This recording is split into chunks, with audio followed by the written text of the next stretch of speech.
Hello friends, welcome back on my YouTube channel CTET Guru competition solve. Friends, मैं Ram sir हाजिर हूँ लेकर आप लोगों के लिए मॉर्निंग सेशन। और आज के सेशन में फ्रेंड्स आज डिस्कस करने वाले हैं वो टॉप बिहार के जीके ऑब्जेक्टिव क्वेश्चंस को जो कि आपके एग्जाम में अक्सर आते हैं। फ्रेंड्स, ये 200 प्लस ऑब्जेक्टिव सेट, इसलिए फ्रेंड्स आप हमारा ये सेशन कंटिन्यू वे में देखते रहें। अगर आपको क्रैक करना हो बीपीएससी या आपका बिहार एसआई, तो ये सेशन आपके लिए काफी ज्यादा हेल्पफुल रहने वाले हैं, जिसमें क्वेश्चन हमने इजी टू मॉडरेट लेवल के क्वेश्चन रखे हैं, अर्थात कि वो क्वेश्चंस बिहार जीके के आपका लोअर लेवल से लेकर बिल्कुल कोर लेवल तक के सभी क्वेश्चंस को इसमें शामिल किए हुए हैं। आइए फ्रेंड्स, ये आपका काफी कम समय का सिर्फ 35 मिनट्स का ये सेशन आपके लिए काफी ज्यादा रहने वाला है हेल्पफुल, इसलिए फ्रेंड्स कंटिन्यू फॉर्म में आप हमारी सेशन में बने रहे। आइए फ्रेंड्स, बिना लेट किए हुए स्टार्ट करते हैं आज का morning session. Hello friends, welcome back once again on my YouTube channel CTET Guru competition solve. Friends, मैं राम सर हाजिर हूँ लेकर एक बार फिर से आप लोगों के लिए बीपीएससी बिहार जीके का एमसीक्यू का लास्ट चैप्टर, अर्थात कि लास्ट पॉइंट में कुछ ऐसे क्वेश्चंस हैं जिसे देखना जरूरी है।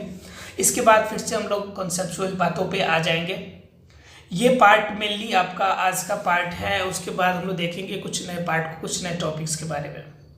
आइए फ्रेंड्स, बिना लेट किए स्टार्ट करते हैं आज का बीपीएससी बिहार जीके का एमसीक्यू क्वेश्चंस, जो कुछ करेंट अफेयर्स है, अर्थात कि स्पेशली बिहार करेंट अफेयर्स है। कुछ ट्रेंडिंग बातें हैं, कुछ ऐसी बातें हैं जो इसको जानना ज़्यादा जरूरी है बिहार से रिलेटेड, उन सभी क्वेश्चंस को हमने इसमें शामिल किया है। आइए फ्रेंड्स, बिना लेट किए स्टार्ट करते हैं बीपीएससी बिहार के जीके एमसीक्यूज।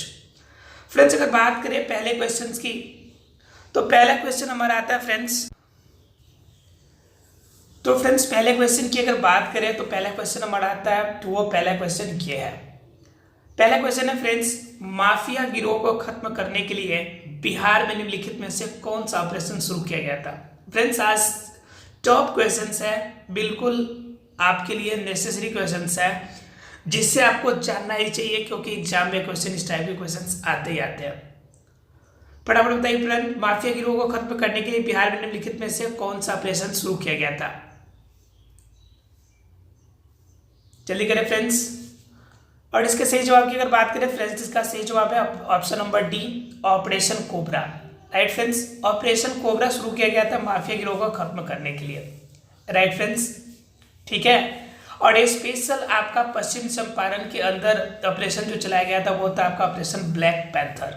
राइट फ्रेंड्स, इससे भी याद रखिएगा, अगर पश्चिम चंपारण के क्वेश्चन आते हैं तो ब्लैक पैंथर हो जाएगा, और पूरे माफिया गिरोह की बिहार की अगर खत्म करने की बात हो तो ऑपरेशन कोबरा कहा जाएगा। राइट फ्रेंड्स, चलिए फ्रेंड्स, बिना लेट किए देखते हैं अगले क्वेश्चन को। और अगला क्वेश्चन कहता है फ्रेंड्स हमारा, ऑपरेशन उजाला किस जिले में शुरू किया गया था। ऑपरेशन उजाला किस जिले में शुरू किया गया था। और फ्रेंड्स के सही जवाब की बात करें तो इसका सही जवाब क्या है आपका friends, Muzaffarpur. Right friends, Muzaffarpur में ऑपरेशन उजाला शुरू किया गया था। फ्रेंड्स, ये सभी ऑपरेशंस याद रखने जानने बिल्कुल जरूरी है, इसलिए फ्रेंड्स ऐसे क्वेश्चंस को हमने शामिल किया। ऑपरेशन उजाला मुजफ्फरपुर में। एक और क्वेश्चन है फ्रेंड्स ऑपरेशन से, बताना फ्रेंड्स ऑपरेशन धनवंतरी, हटाया तो मैं खुद को, बताना फ्रेंड्स ऑपरेशन धनवंतरी बिहार में क्यों शुरू किया गया था। फटाफट बताइए फ्रेंड्स। और फ्रेंड्स के सही जवाब की अगर बात करें तो इसका सही जवाब है बाजार में, अर्थात ऑप्शन नंबर बी जो है, बाजार में अवैध और नकली दवाओं को रोकने के लिए ऑपरेशन धनवंतरी शुरू किया गया था। याद रखिएगा फ्रेंड्स, ऑपरेशन धनवंतरी अवैध एवं नकली दवाओं को रोकने के लिए शुरू किया गया था। काफी इंपॉर्टेंट क्वेश्चन है और ये बिहार रिलेटेड है, इसलिए और ज्यादा इंपॉर्टेंट हो जाता है आपके लिए। फ्रेंड्स, अगले क्वेश्चन की अगर बात करें तो बिहार में अपराध खत्म करने के लिए ऑपरेशन ब्लैक पैंथर किस जिले में शुरू किया गया था। आप लोग को याद होगा, कब तक गरजेगी बंदूकें फूलन देवी। और फ्रेंड्स का सही जवाब की अगर बात करें तो इसका सही जवाब क्या होगा हमारा, पश्चिम चंपारण। अभी हमने बताया था आपको कि स्पेशली अगर ब्लैक पैंथर की बात कही जाती है तो ब्लैक पैंथर हमारा कहाँ आएगा, पश्चिमी चंपारण में। राइट फ्रेंड्स, किसी को कोई डाउट नहीं होगा। अगर ओवरऑल की बात की जाएगी तो ओवरऑल के लिए क्या था हमारा, ओवरऑल के लिए था हमारा ऑपरेशन कोबरा। लेकिन अगर स्पेशली बात किया जाएगा पश्चिम चंपारण की, तो पश्चिम चंपारण के लिए क्या आ जाएगा आपका हमारा ब्लैक पैंथर। राइट फ्रेंड्स, किसी को डाउट नहीं होगा। चलिए फ्रेंड्स, अगर डाउट नहीं है तो देखते हैं अगला क्वेश्चन और भी इंपोर्टेंट। बिहार में ऑपरेशन चाणक्य, फटाफट बताओ फ्रेंड्स, ऑपरेशन चाणक्य क्यों शुरू किया गया था? फटाफट बताएंगे फ्रेंड्स। और फ्रेंड्स, इसके अगर सही जवाब की अगर बात करें तो इसका सही जवाब होगा ऑप्शन नंबर बी। बाजार में दैनिक आवश्यक जो वस्तुओं में मिलावट की संभावना आ रही है उन सामान को खत्म करने के लिए हमारा क्या चला था? ऑपरेशन चाणक्य चलाया गया था। लेकिन इसी के जैसे हमारा कौन चला था? एक और चला था ऑपरेशन धनवंतरी, जो कि अवैध और नकली दवाओं को रोकने के लिए किया गया था। जबकि यह ऑपरेशन चाणक्य जो है यह चलाया गया था बाजार में दैनिक जो आवश्यक वस्तु है उनमें अगर मिलावट की जाती है तो उनको रोकने के लिए शुरू किया गया था ऑपरेशन चाणक्य। राइट फ्रेंड्स, किसी को डाउट नहीं होगा इसमें, बिल्कुल इजी है लेकिन काफी ज्यादा इंपॉर्टेंट है फ्रेंड्स। अगले क्वेश्चन की बात की जाए तो फ्रेंड्स, बिहार के ऑपरेशन टास्क फोर्स का ये क्या उद्देश्य था? फटाफट बताइए फ्रेंड्स, बिहार के ऑपरेशन टास्क फोर्स का क्या उद्देश्य था? फटाफट क्वेश्चन की आंसर कीजिए। और फ्रेंड्स, अगर सही जवाब की बात करें तो इसका सही जवाब है आपका क्या? नक्सली गतिविधियों को अंत करने के लिए, अर्थात कि नक्सली गतिविधियों को समाप्त करने के लिए ऑपरेशन टास्क फोर्स अपनाया गया था। राइट फ्रेंड्स, किसी को डाउट नहीं होगा इसमें, ऑपरेशन टास्क फोर्स नक्सली गतिविधियों को रोकने के लिए। अगले क्वेश्चन की बात करें फ्रेंड्स, तो अक्टूबर 1989 भागलपुर सांप्रदायिक संघर्षों के जांच के लिए जांच पैनल की अध्यक्षता किसने की थी? 1989 में भागलपुर में जो आपका घटना हुआ था, सांप्रदायिक संघर्ष हुआ था, उसके जांच कमेटी में, उस जांच पैनल में अध्यक्षता किसने की थी?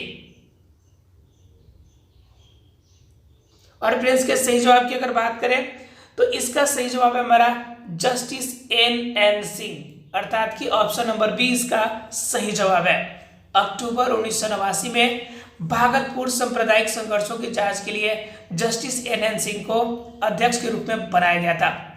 अगले क्वेश्चन की बात करें फ्रेंड्स, तो बिहार में जहानाबाद जेल नरसंहार काफी ज्यादा इंपॉर्टेंट, जहानाबाद जेल नरसंहार आपने सुना होगा। फटाफट बताइए फ्रेंड्स, ये घटना कब की है? फटाफट बताना फ्रेंड्स। और इसके सही जवाब की अगर बात करें फ्रेंड्स तो इसका सही जवाब होगा ऑप्शन नंबर बी। नवंबर 2005 में जहानाबाद जेल नरसंहार हुआ था। इसमें बहुत सारी मूवी भी बनी हुई है। चलिए फ्रेंड्स, देखते हैं अगले क्वेश्चन की तरफ।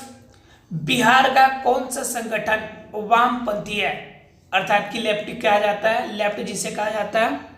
जैसे कल ही आपका चुनाव का परिणाम घोषित हुआ था, उसमें देखा था आपने सीपीआई, सीपीआईएमएल, सीपीआईएम सुना होगा आप लोगों ने, तो आपको पता है ना उसमें से वामपंथी किसे कहा जाता है? फटाफट आंसर करेंगे फ्रेंड्स। और उसका सही जवाब है आपका option number B, Maoist communist club, अर्थात कि माकपा जो है आपका, माओइस्ट आपका कम्युनिस्ट क्लब जो है, जो मार्क्स के बातों पे ध्यान रखता है, उसे हम लोग वामपंथी के नाम से जानते हैं। और ऑप्शन नंबर बी इसका सही जवाब है। देखते हैं फ्रेंड्स अगला इंपॉर्टेंट क्वेश्चन। और अगला क्वेश्चन कहता है, बिहार के जमींदारों ने कौन सी प्राइवेट सेना बनाई थी? बिहार के जमींदारों ने कौन सी प्राइवेट सेनाएं बनाई थी? और फ्रेंड्स के सही जवाब की बात करें तो इसका सही जवाब है ऑप्शन नंबर डी, उपयुक्त में सभी। कुंवर सिंह, ब्रह्मऋषि सेना और रणवीर सेना, ये तीनों के तीनों सेना प्राइवेट सेनाएं के रूप में बनाई गई थी अपनी सुरक्षा के लिए, इसलिए इसका सही आंसर ऑप्शन नंबर डी इसका सही जवाब होगा। अगले क्वेश्चन की बात करें फ्रेंड्स, तो अगला क्वेश्चन कहता है, निम्नलिखित में से कौन सा जिलों की अतिवाद की मुख्य केंद्र माना जाता है? अतिवाद किस जिले में अत्यधिक माना जाता है? आपने अभी देखा था जहानाबाद नरसंहार, तो ऑब्वियसली सी बातें हैं कि जहानाबाद भी शामिल है उसमें, और उस अतिवाद में ऑप्शन नंबर बी आपका बिल्कुल सही है, जहानाबाद और भोजपुर, इसमें जहानाबाद अगर नरसंहार याद हो तो जहानाबाद देखते ही ऑटोमेटिक आप कहेंगे कि इसके साथ जो अटैच भोजपुर है यह भी इसमें शामिल होगा। आरा, भोजपुर ये ज्यादातर इसमें शामिल है। राइट फ्रेंड्स, देखते फ्रेंड्स अगले क्वेश्चन की तरफ। ये जितना भी आपका जो दरियाई इलाका है ना, उस इलाका में सभी घटनाएं ज्यादा होती है। देखते फ्रेंड्स अगले क्वेश्चन की तरफ। बिहार में बढ़ती चरमपंथी गतिविधियों के पीछे मुख्य कारण क्या था? फटाफट बताना है फ्रेंड्स। और फ्रेंड्स के सही जवाब की बात करें तो इसका सही जवाब होगा नौकरशाही में असमानता, सामंती प्रभुत्व, भूमि लोगों की अधिकता। जब जमीन नहीं होगी, खाने पे लाले पड़ने लगेंगे तो ऑब्वियसली सी बात है लोग गलत निगाहें अर्थात कि गलत कार्य करेंगे। इसलिए उपयुक्त में सभी इसका सही जवाब होगा। सभी कोई आपका जानबूझ के शौक से ही गलत रास्ते पे नहीं जाता, कुछ मजबूरियां होती है जो भी लोगों को गलत रास्ते पर ले जाने के लिए मजबूर करती है। यह होता है आपका नौकरशाही में असमानता, अर्थात कि जो आपके मालिक होते हैं, कहने का मतलब है कि नेता होते हैं, वह असमानता दिखलाते हैं। जो धनी व्यक्ति होते हैं गरीबों पे अत्याचार करते हैं, लोगों में गरीबी की भावना ज्यादा बढ़ती है, जिनकी वजह से यह आपकी चरमपंथी गतिविधियां और तेज होती है। देखते हैं फ्रेंड्स अगले क्वेश्चन की तरफ। और अगला क्वेश्चन कहता है बिहार में सबसे कम साक्षरता किस धर्म की है? अगर धार्मिक रूप में स्वतंत्र आपका साक्षरता की बात करें तो सबसे कम साक्षरता की बात करें तो वो है आपका मुस्लिम। राइट फ्रेंड्स, क्योंकि जनसंख्या थोड़ी सी हाई लेवल की होती है इधर, जिनके वजह से यहाँ पे सभी बच्चों को प्रॉपर वे से साक्षरता नहीं मिल पाती है। इसलिए ऐसा माना जाता है सबसे कम साक्षरता जो होती है इसी धर्म की होती है। और ये अधिकांश आपका बिहार में तो माइनॉरिटी के अंतर्गत ही आते हैं। राइट फ्रेंड्स, चलिए देखते हैं फ्रेंड्स अगले क्वेश्चन की तरफ। 2011 की जनगणना के अनुसार बिहार में मुस्लिमों की जनसंख्या कितने प्रतिशत है? ये तो सबको पता होगा, सीमांचल के इलाका में सबसे अधिक जनसंख्या इनको रखती है। अगर उत्तर की दिशा में कहिएगा तो सिवान वगैरह में भी जनसंख्या काफी अच्छा रखते हैं लोग। और फ्रेंड्स इसके सही जवाब की अगर बात करें तो इसका सही जवाब होगा 16.87, अर्थात कि ऑप्शन नंबर सी इसका सही जवाब होगा। 2011 के जनगणना के अनुसार बिहार में मुस्लिमों की जनसंख्या 16.87% है। अगर अगले क्वेश्चन की बात करें फ्रेंड्स तो अगला क्वेश्चन कहता है हमारा बिहार में आंतरिक जल मार्ग विकास प्राधिकरण किसने स्थापित किया था?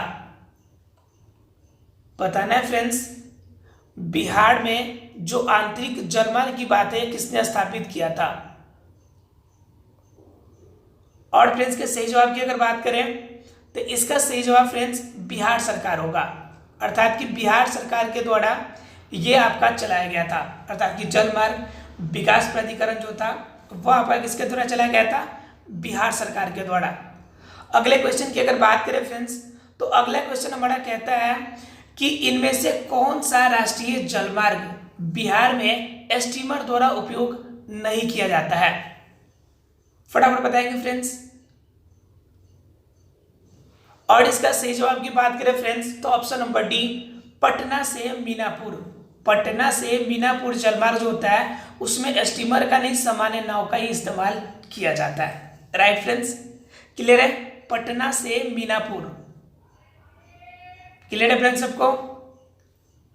एक बार अगर अच्छा लग रहा हो सेशन तो प्लीज लाइक बटन जरूर क्लिक करें, अगर नए हैं चैनल पे तो सब्सक्राइब जरूर करें। राइट फ्रेंड्स, देखते हैं फ्रेंड्स अगले क्वेश्चन की तरफ। और अगला क्वेश्चन कहता है हमारा बिहार से कौन सा राष्ट्रीय जलमार्ग गुजरता है? नेशनल वाटरवे कौन सा बिहार से होकर गुजरता है? और फ्रेंड्स के सही जवाब की बात करें तो वो है आपका ऑप्शन नंबर ए, अर्थात कि नेशनल वाटरवे नंबर 1 आपके बिहार से होकर गुजरता है। इसे याद रखेंगे, काफी इंपॉर्टेंट है। अगले क्वेश्चन की बात करें फ्रेंड्स तो अगला क्वेश्चन आता है कि बिहार और नेपाल जाने के लिए सर्वाधिक किस हवाई अड्डे का यूज होता है? फटाफट करें आंसर फ्रेंड्स। और इसके सही जवाब की अगर बात करें फ्रेंड्स तो इसका सही जवाब जो होगा ऑप्शन नंबर बी, रक्सौल हवाई अड्डा, जो कि आपका नेपाल से सटे हुए है, उस हवाई अड्डे का यूज ज्यादातर किया जाता है। क्योंकि आपका रक्सौल जो का हवाई अड्डा है वह आपके नेपाल से सबसे नियरेस्ट हवाई अड्डा के रूप में जाना जाता है। राइट फ्रेंड्स, अगले क्वेश्चन की तरफ चलते हैं हम लोग। अगला क्वेश्चन कहता है फ्रेंड्स, बिहार के किस स्थान पर हवाई अड्डा नहीं है? आपको बताना है हवाई अड्डा कहाँ नहीं है। अभी हमने बात किया था रक्सौल, तो वैसी सी बात है रक्सौल में होगा, पटना में तो है ही, मुजफ्फरपुर में भी है, एक ही ऑप्शन बचता है आपका मुंगेर, जहां पर हवाई अड्डा आपका एक भी नहीं है। क्लियर है फ्रेंड्स सबको?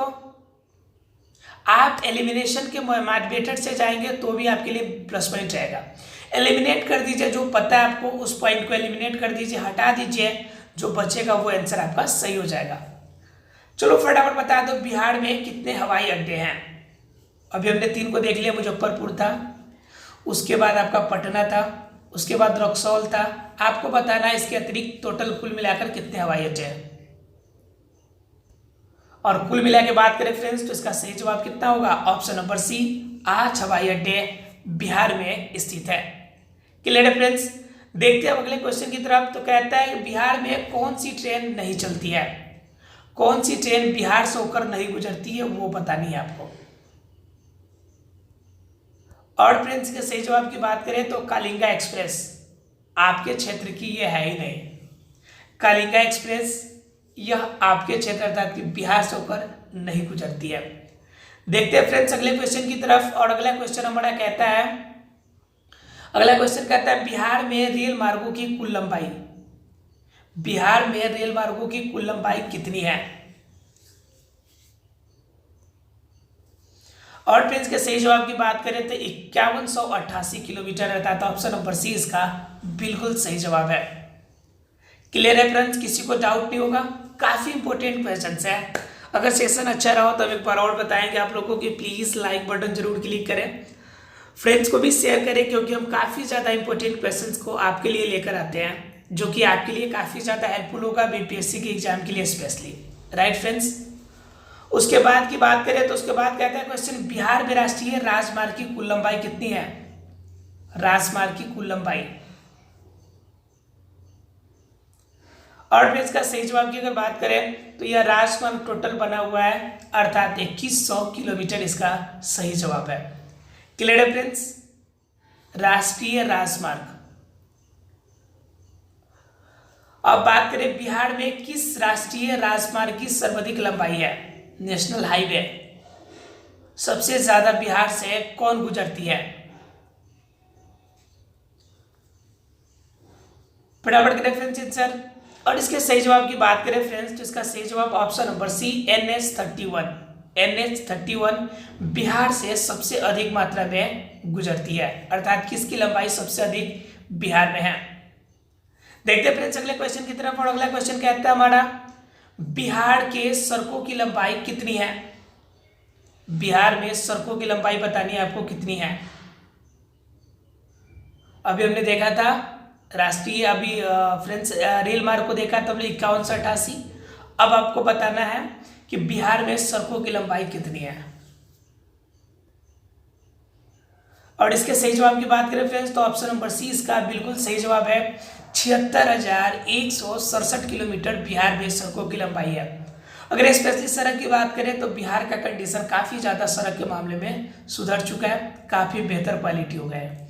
और इन कुछ कारणों की वजह से ही आपको फिर से एक बार जो बिहार में है सरकार जो बनी है वो जदयू की और आपकी बीजेपी अर्थात कि एनडीए की गवर्नमेंट आपकी बनने जा रही है। कल के परिणाम के हिसाब से बताता है, आगे की घटना तो अगले क्रम में देखा जा सकता है।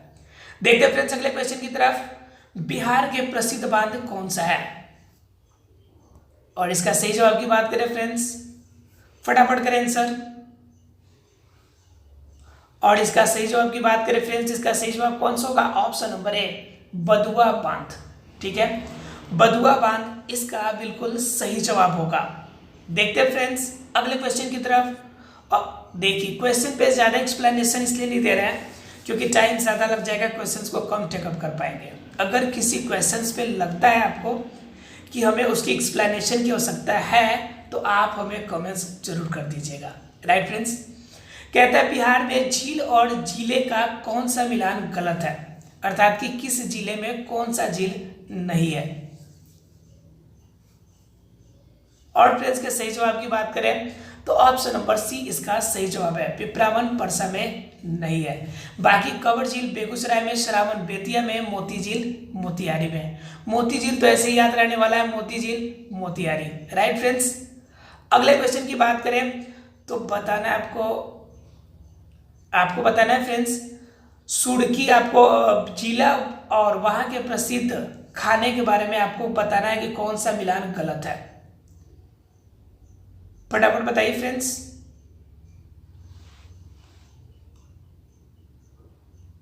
जल्दी करें फ्रेंड्स।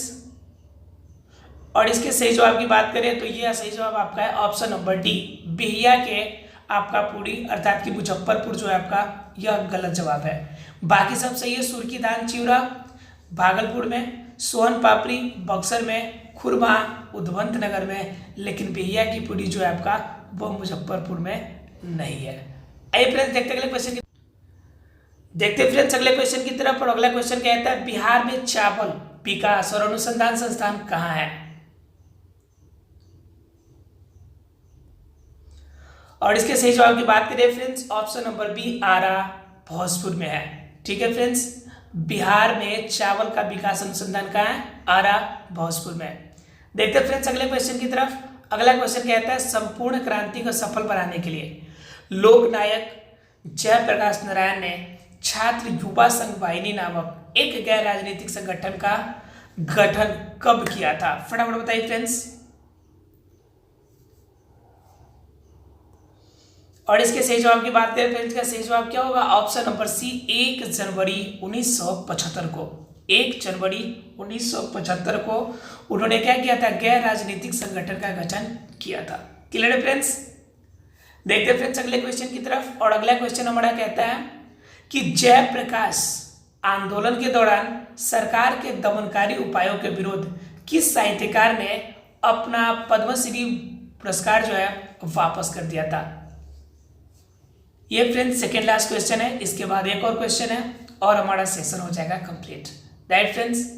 उसके बाद अगले क्लास में कुछ इंपॉर्टेंट टॉपिक्स को देखेंगे हम लोग।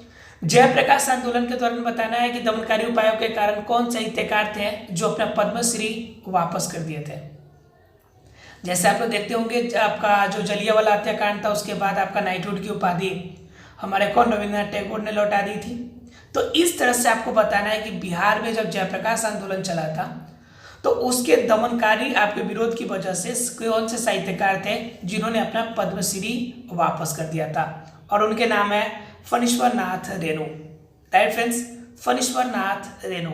क्लियर है फ्रेंड्स सबको, किसी को डाउट नहीं है। अब देखते हैं इस टॉपिक का सबसे आखिरी क्वेश्चन और काफी ज्यादा इंपॉर्टेंट क्वेश्चन। बिहार सरकार हर साल 23 अप्रैल को विजय दिवस के रूप में किस महान शहीद को श्रद्धांजलि अर्पित करने के लिए मनाती है 23 अप्रैल को। फटाफट बताइए फ्रेंड्स। आपको हिंट्स के लिए बता देते हैं, 9 मई 1858 को उनका देहांत हुआ था। और फ्रेंड्स का सही जवाब सीधा सा है, कौन सा है, क्लियर हो गया होगा सबको, कुंवर सिंह, राइट फ्रेंड्स, किसी को कोई डाउट नहीं होगा इसमें। ये थे फ्रेंड्स टॉप क्वेश्चंस जो आपके एग्जाम्स के लिए काफी ज्यादा इंपॉर्टेंट है और बिहार से लिए गए क्वेश्चंस थे। आशा फ्रेंड्स आज का सेशन सब किसी को अच्छा लगा होगा। अगर अच्छा लगा हो तो जाते जाते लाइक बटन जरूर क्लिक करें। और एक इम्पोर्टेंट बात बता दें, अब आगे के सेशन में हम लोग कुछ इंपॉर्टेंट आपको या तो करेंट अफेयर या फिर आपके हिस्ट्री के टॉपिक अर्थात मॉडर्न हिस्ट्री के टॉपिक्स को हम लोग देखने वाले हैं। इसलिए फ्रेंड्स आप हमारे साथ प्रतिदिन सुबह के 9 बजे के सेशन में जुड़ना ना भूलें, जिसमें हम लोग स्पेशली बीपीएससी यूपीएससी लेवल की प्रिपरेशन करते हैं। अब भी बीपीएससी की एग्जाम है, इस वजह से बीपीएससी के लिए कुछ बिहार स्पेशल पार्ट्स को हम लोग देख रहे हैं। लेकिन फ्रेंड्स अगले पार्ट में जब हम लोग जाएंगे, अगर बात करेंगे हम लोग हिस्ट्री के बारे में, तो वह आपके यूपीएससी लेवल के लिए टाइप का ही होगा। इसलिए फ्रेंड्स उस सेशन में जुड़ना ना भूलें। अगले दिन क्लास 9 बजे प्रतिदिन जो होता है सेम टाइम पर। आपने पूरा सेशन हमारे साथ रहा, इसके लिए thank you very much friends. जय हिंद।